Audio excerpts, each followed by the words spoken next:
When I found a half-eaten cake floating in my hot tub and Karen's bikini top hanging off my rose trellis like a trophy flag, I didn't scream.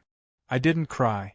I walked straight to my garage, pulled out the industrial dye used for pool leaks, and whispered, "Let's see if blue is her color." And no, this isn't a movie. This is what happens when a Karen-backed fake HOA plays militia in the wrong neighborhood. Freeze frame, yep. That's me. The guy whose private well HOA Karen tapped into to illegally water her garden. What did I do? I flushed her system with sewage. And oh buddy, that was just the beginning. Let me rewind, because trust me, it didn't start with sewage and dye capsules. It started with hummingbirds. More specifically, it started the day I was sitting on my porch, drinking my morning coffee, watching hummingbirds flit around the feeder I installed when I first moved into this house 5 years ago. That's when Karen walked up in her pastel pink jogging set, sunglasses pushed to the top of her head like a crown, clutching a clipboard as if it were a weapon. She smiled, but the kind of smile that makes your spine twitch. Too many teeth, not enough warmth. "Hi there," she chirped, her tone sugary with menace. "Just wanted to let you know we're forming a homeowners association.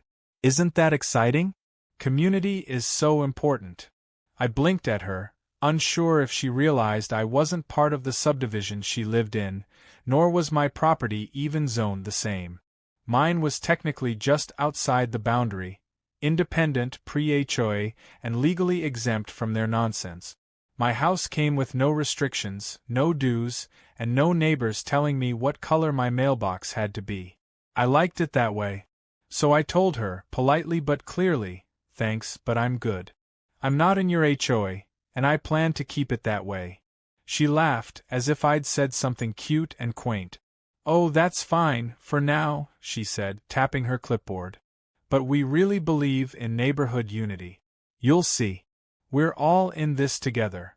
At that moment, I didn't realize how serious she was. Karen didn't want unity. She wanted dominion. The next week, I found a friendly reminder posted on my door. It was written in Comic Sans and smelled faintly of lemon-scented aggression.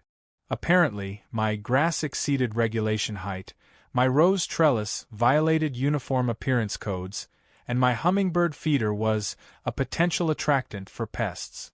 Keep in mind, I wasn't in her HOA. These weren't violations. They were suggestions, aggressive ones. I ignored her. She came back. Twice. Once to, politely, ask if I could move my trash bins behind a privacy fence. Another time to hand me a flyer about an HOA-sanctioned community cleanup day and inform me that, as a neighbor, participation was expected. The second time, I didn't bother answering the door.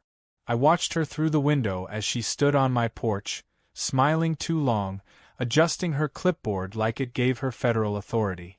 That's when I started locking my gate. But Karen didn't like closed gates. 2 weeks later, she climbed over it. I caught her red-handed, in my side yard, snipping rose stems with her gardening shears. "Oh, I was just taking a few for the HOA flower arrangement," she said with zero shame, holding a full bouquet like it was hers by divine right. I told her to get off my property. She called me hostile. After that, she started referring to me at meetings I wasn't invited to as the holdout. One of the friendlier neighbors, Greg, a retired math teacher who thought Karen was a little intense, slipped me the minutes from an HOA meeting where she literally called my property an eyesore and proposed a vote to incorporate it under the HOA umbrella. Spoiler alert, that's not how property law works. But Karen wasn't one for legal nuance. She was one for pettiness disguised as patriotism. She even handed out fake HOA ID cards to the board members like they were mall cops on a power trip. At first, I thought it was funny. Then she got access to the community water system and started siphoning from my private well. How? She had one of her handymen, some dude named Randy, tap into an old irrigation line that ran near my property. Probably thought I'd never notice. Except I noticed when my water pressure dropped and my hydrangeas started dying. I had a plumber out the next morning. He showed me the line, crudely spliced with a cheap valve leading straight to Karen's back garden. And oh, the rage that surged through me. I didn't tell her I found out. Not right away. Instead, I had the plumber reroute the old pipe, discreetly, and then connect it to the graywater line that handled bathroom outflow. So the next time Karen watered her petunias, she was using Grade A, certified backyard toilet flush. She didn't figure it out until her yard started smelling like a truck stop during a heat wave. I watched her from my window as she stomped around in gardening gloves, cursing at the hose like it had betrayed her. I nearly choked on my coffee. But that still didn't stop her. What finally broke me wasn't the fake HOA violations or the water theft. It was the party. I had gone out of town for one weekend. I come back Sunday afternoon to find streamers tied to my privacy fence, wine bottles floating in the hot tub, and half-eaten cake swirling in the jets like a forgotten dessert soup. A yoga mat was draped over my patio swing. Karen's voice echoed from the corner of my yard where she was explaining to someone that the hot tub isn't technically his, it's part of the community amenities now. Her guests were lounging like they were at a resort, drinking, laughing, even taking selfies with my ceramic garden gnome.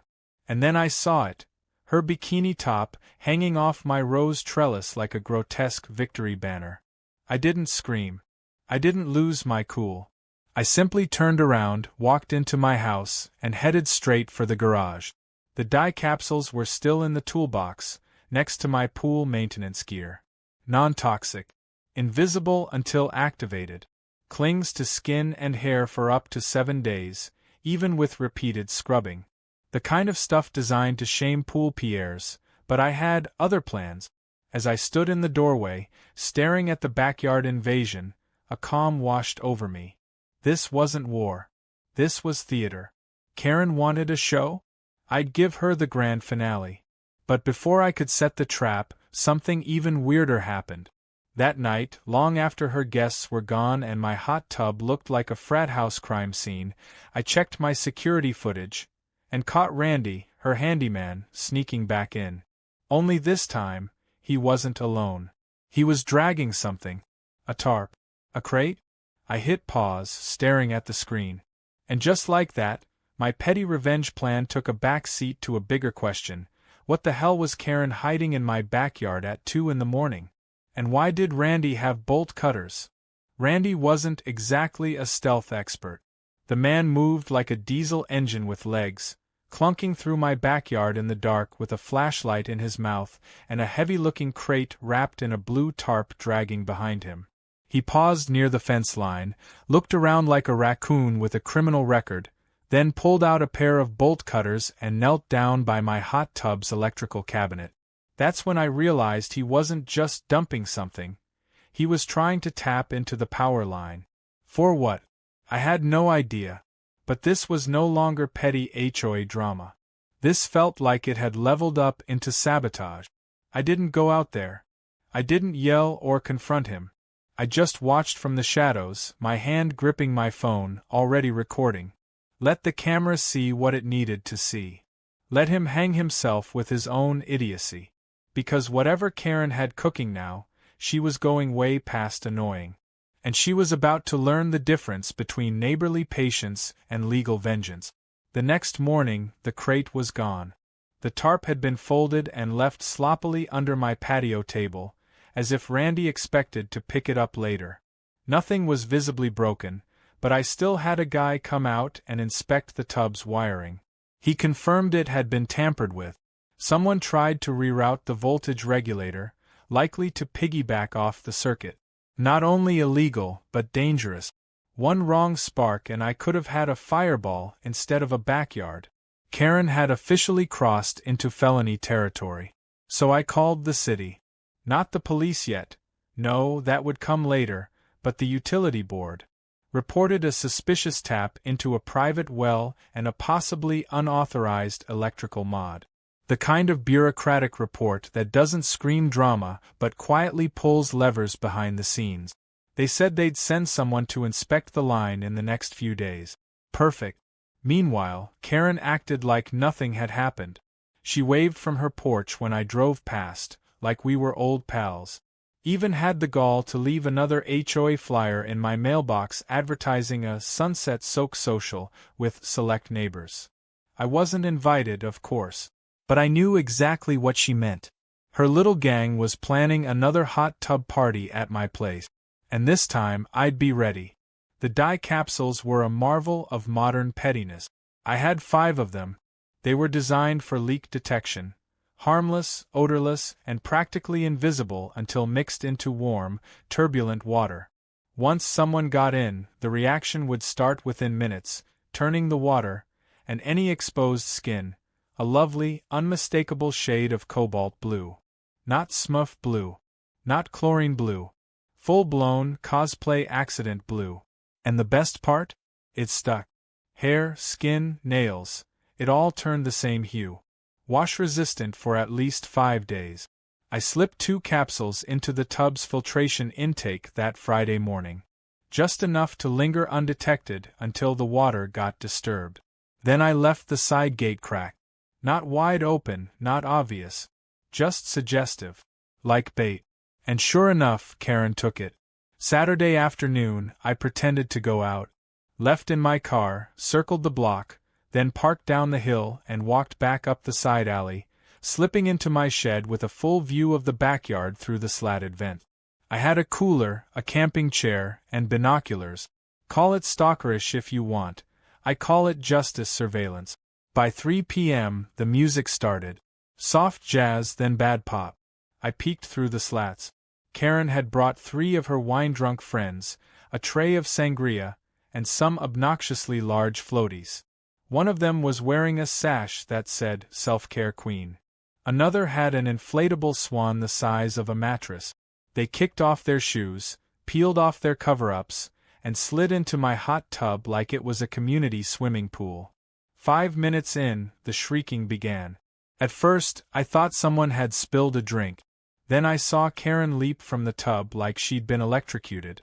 She stood there dripping, her pale skin slowly shifting from pink to blue, like a cursed chameleon. Her friends screamed too, scrambling out as the dye clung to their legs and arms, staining their bathing suits and soaking into their hairlines. One woman tripped over a lawn gnome and landed in the begonias. Another started yelling about chemical burns and threatened to call poison control. Karen was blue from the waist down, with streaks on her shoulders and neck. She looked like a half-painted avatar with rage in her eyes and a wine glass still clutched in one hand. I stayed in the shed, biting my lip to keep from laughing. The camera I'd set up on the fence captured everything. They ran for the gate, shrieking and flailing. Karen stopped only long enough to grab her towel and scream something about lawsuit. I watched them storm off, a trail of blue footprints smearing across my patio. Later that night, the Facebook group exploded. One post read, "Does anyone know what happened at Karen's self-care soak? My skin is stained blue and I can't get it off. Is it toxic?" Another replied, "I think we were poisoned.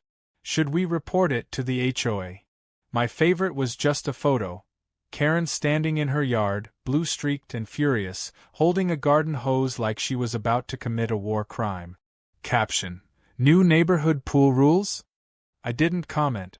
I didn't say a word. But I did post one photo on my own page. Just a shot of my hot tub, empty and sparkling clean, with a caption, "Reminder, not all water is for everyone. #private property, #respect boundaries."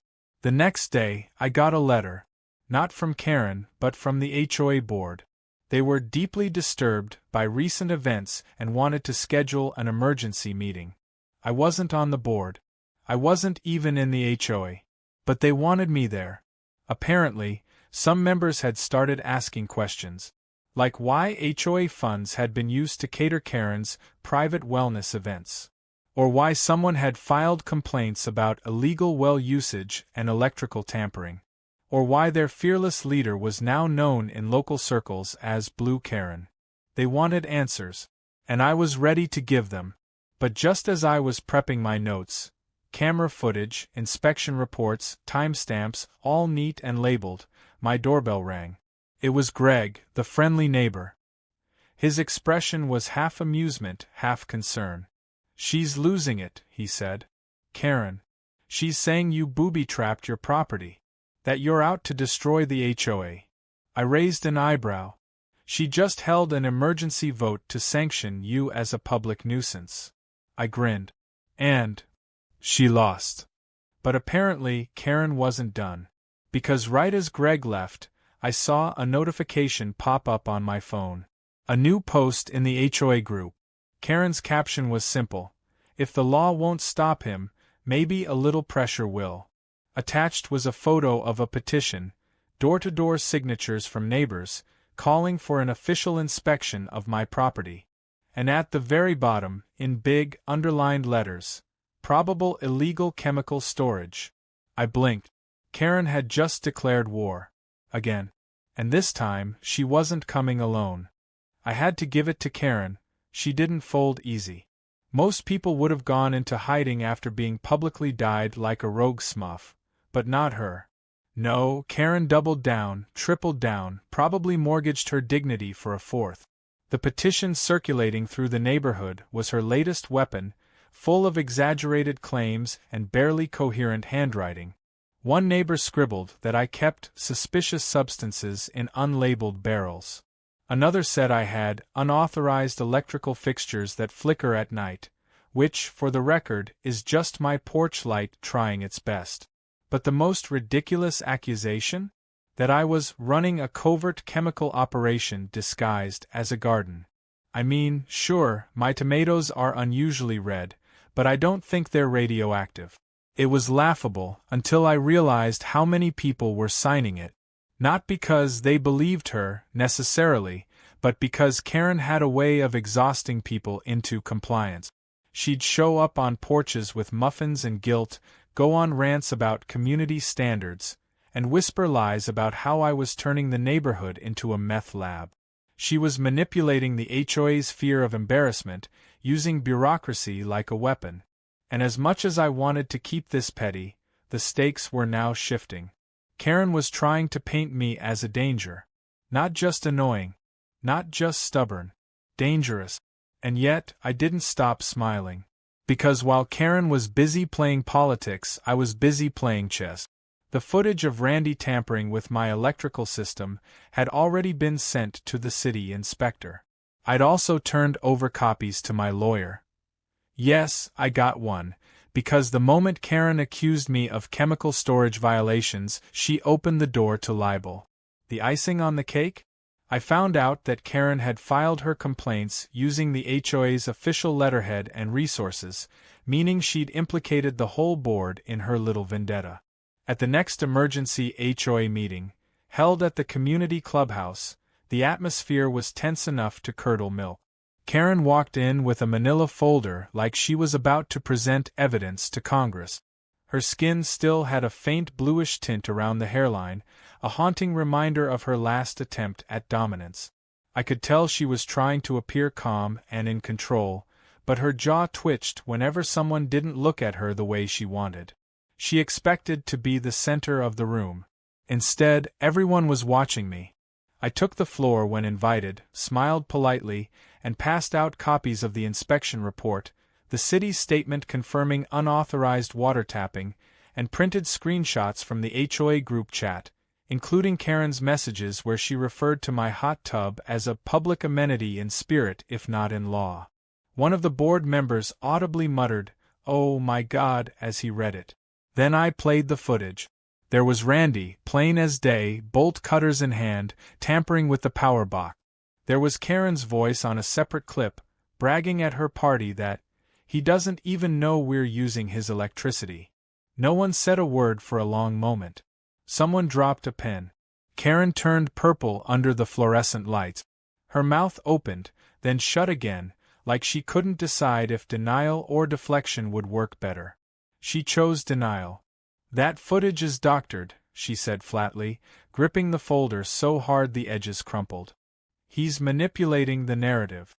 He's trying to destroy the HOA because he thinks he's above the rules." A voice from the back chimed in, Greg, of course. Calm, level-headed Greg. He's not in the HOA, Karen. He never was. And you knew that. The room shifted. Karen's control was unraveling, and she knew it. Her voice rose in pitch and volume as she tried to spin a story about community safety and dangerous chemicals. She held up photos of my shed, zoomed in images that made my fertilizer bags look like something out of Breaking Bad. But no one was buying it anymore. The spell was broken. The dye, the tampering, the harassment, it had all finally caught up with her. Then came the vote. A motion was proposed to remove Karen as HOA president and suspend her membership pending a full investigation into misuse of HOA funds, libel, and personal vendettas. The motion passed unanimously. She stood there stunned, eyes wide, hands twitching like she wanted to tear the whole room apart. But she didn't yell. She didn't cry. She just walked out. I thought that would be the end of it. I was wrong. 2 nights later, I found my garden gnome's head in my mailbox. At first, I laughed. It was cartoonish, childish, beneath even Karen. But then I noticed the scorch marks along the edge of my back fence. Someone had set a fire. Small, quickly extinguished by the sprinkler system, but deliberate. The camera feed caught nothing. Whoever did it knew where the blind spots were. The message was clear. She was still out there, still angry, and now fully unhinged. So I went to the police. Between the water theft, the footage of Randy trespassing, the HOA misuse of power, and now the vandalism and fire hazard, I had a full case. And when I showed the officer the Facebook posts, the signatures on the fake petition, and the slander being spread about chemical storage, they took it seriously. A formal complaint was filed. Karen was issued a restraining order. Randy got served with a cease and desist. And just like that, the line was drawn in permanent ink. The next week, I installed new cameras, full perimeter, no blind spots. I upgraded the fence. I reinforced the shed.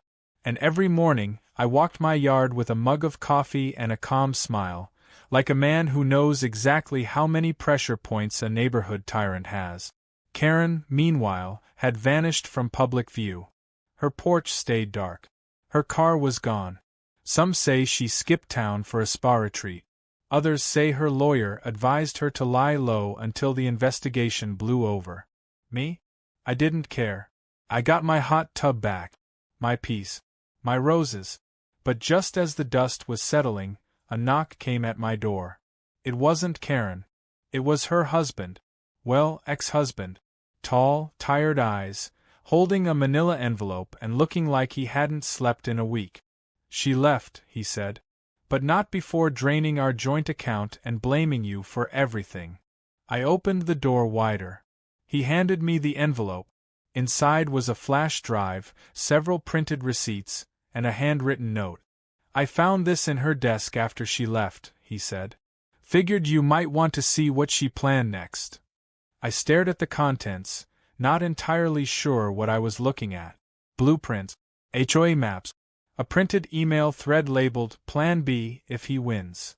Turns out, Karen had been organizing more than parties. And her backup plan? It involved framing me for something far worse.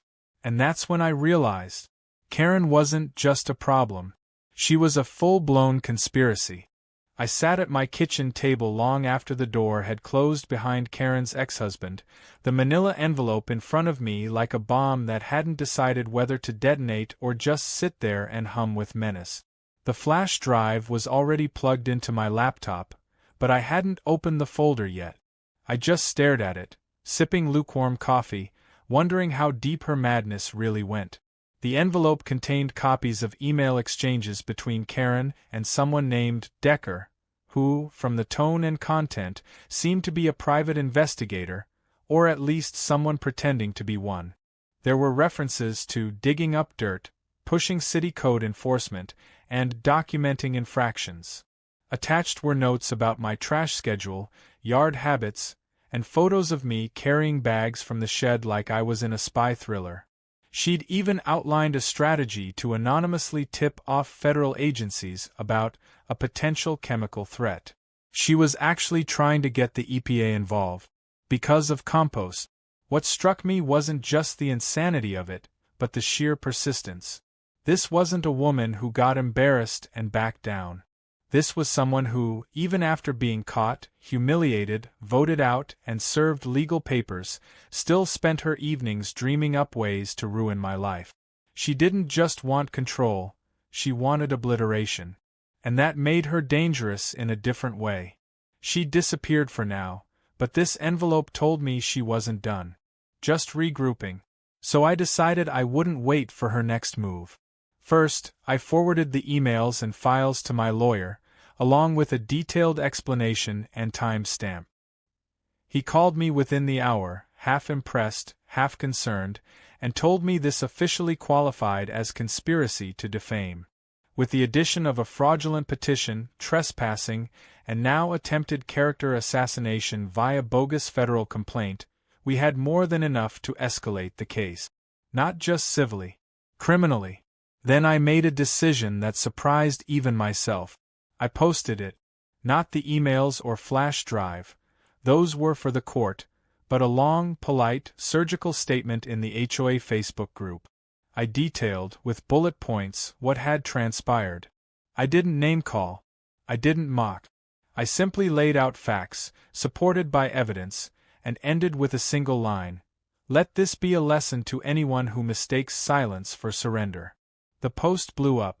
Neighbors who had once signed Karen's petition began publicly retracting their support. One woman admitted she only signed because Karen brought cookies and said I had threatened her cat. Another posted, I had no idea how far this went. I'm so sorry.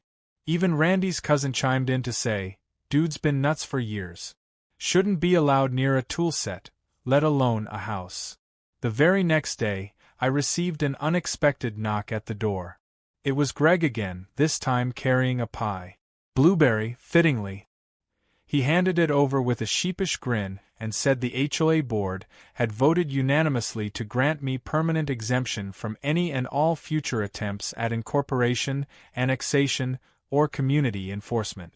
They'd even drafted an apology letter, which I framed and hung inside my shed right next to the breaker box Karen had tried to steal power from. And so, just like that, peace returned. Real peace. The kind where you wake up in the morning and don't wonder what passive-aggressive note is taped to your door. The kind where your mailbox doesn't spit gnome heads at you. My hot tub was finally mine again, unviolated, uncontaminated, and surrounded by the kind of quiet that makes you forget people like Karen ever existed. But even as the weeks passed and things settled down, I couldn't quite shake the feeling that it wasn't over. Karen hadn't been arrested. She hadn't faced the full weight of consequences yet. She'd lost, sure. Lost power, reputation, probably her marriage. But people like her don't stop just because they lose.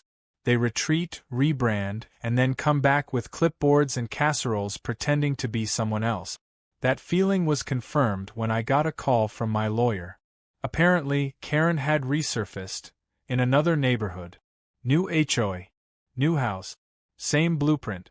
Within days of moving in, she'd already started talking about community standards and restoring property values. He suggested we keep the lawsuit moving forward, just in case she tried to start over without consequence. I agreed. Not out of spite, but because people deserve to know who they're dealing with before they hand over power to someone who uses it like a weapon.